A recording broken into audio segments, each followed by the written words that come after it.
Le Bol d'Or Mirabeau 2014, c'est parti. Je vais vous présenter cette 76e édition du Bol d'Or Mirabeau.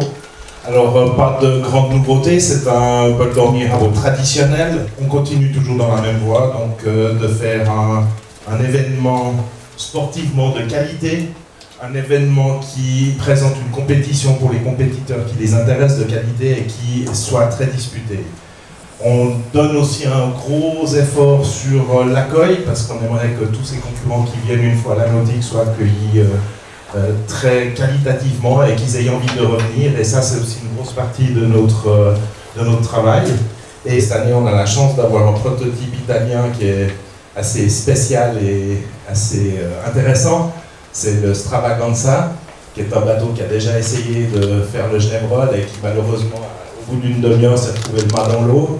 Et c'est un bateau qui a la particularité d'avoir une quille qui est oscillante, qui sort le bulbe de l'eau, si bien qu'il n'y a plus de frein dans l'eau et le bateau avance avec ce bulbe en dehors de l'eau à peu près à la vitesse d'un M2, d'après les tests qu'ils ont fait sur le lac de Guerre. Donc ça sera très intéressant à voir s'il arrive à garder le mât en l'air toute la durée du Bol d'Or. Donc ça, c'est aussi un côté sympathique au Bol d'Or, c'est de voir tous ces développements technologiques.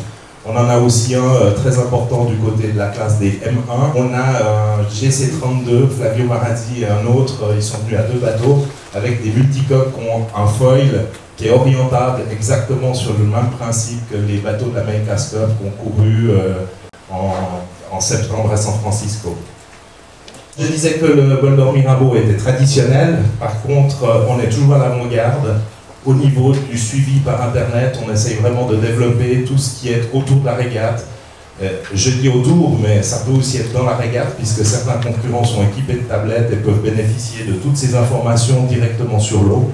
Mais je pense que comme l'année passée, on a eu 260% de plus d'augmentation de consultation, ça ne doit pas être seulement les concurrents. Nous sommes ravis d'être parmi vous encore une fois, c'est la 9e édition de ce partenariat. Vous avez vu devant les 6 surprises, donc en plus du Bol d'Or Mirabeau, nous sommes ravis de pouvoir sponsoriser des bateaux qui représentent une classe de formation.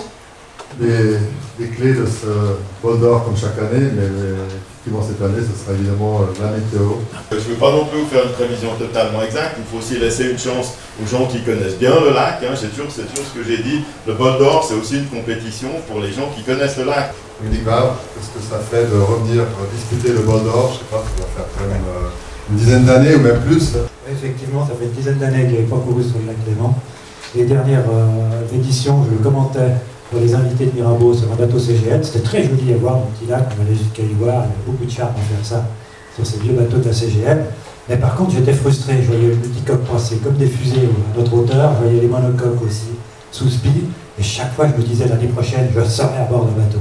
Donc là, j'ai annoncé à Mirabeau que je renonçais aux commentaires et aux invités, et je pars en fait avec des amis surtout, je n'ai pas eu le temps de m'entraîner avec eux sur un TCF2, un petit bateau de beauty de 11 mètres, faire le Bol d'Or avec beaucoup de plaisir, puis retrouver la poésie du lac. J'espère qu'une bise assez régulière va quand même arriver à nous pousser régulièrement et faire venir ici dans la soirée où je sais qu'on sera bien accueillis et que ça sera convivial.